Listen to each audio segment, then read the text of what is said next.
We were wondering in the newsroom today about that bus the president is using on his trip. Well, it turns out it's one of two that have just been purchased by the Secret Service for $1.1 million each.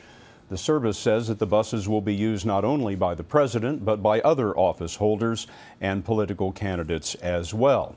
That could one day include one of the Republicans battling for the right to challenge the president for re-election, and three candidates after this weekend lead the GOP field.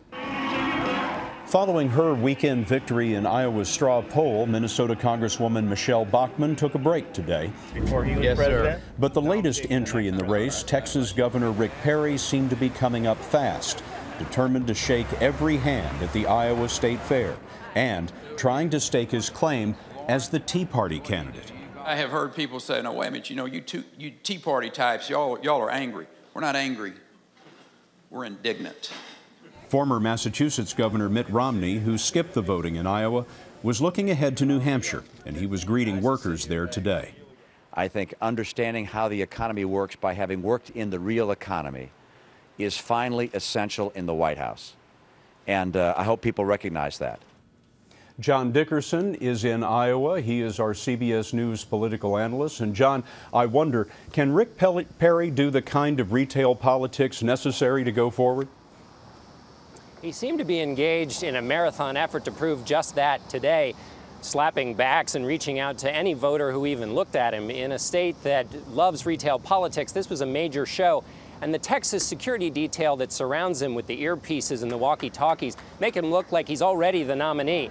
This entourage is very good at working a room. If they saw a senior citizen or a veteran, they would radio back to the governor and he would be directed to that voter so he could meet the voter, but also so he could be seen meeting the voter by the media mob that's been following him. He was charming Iowa voters today. In the coming weeks, he'll be trying to charm people into giving him money to build a national fundraising organization. He's expected to be very good at doing that. John, how is he challenging Bachmann and Romney at this point?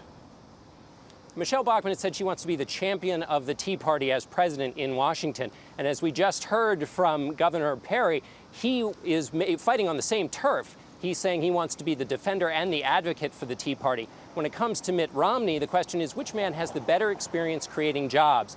Romney said he's worked in the real economy. Talking today, Perry said, I thought Texas was in the real economy too. He says if voters want to judge the two of them, they should look at Perry's jobs record as governor in Texas and compare it to Romney's record as governor of Massachusetts. No surprise, Perry thinks that's a comparison that favors him.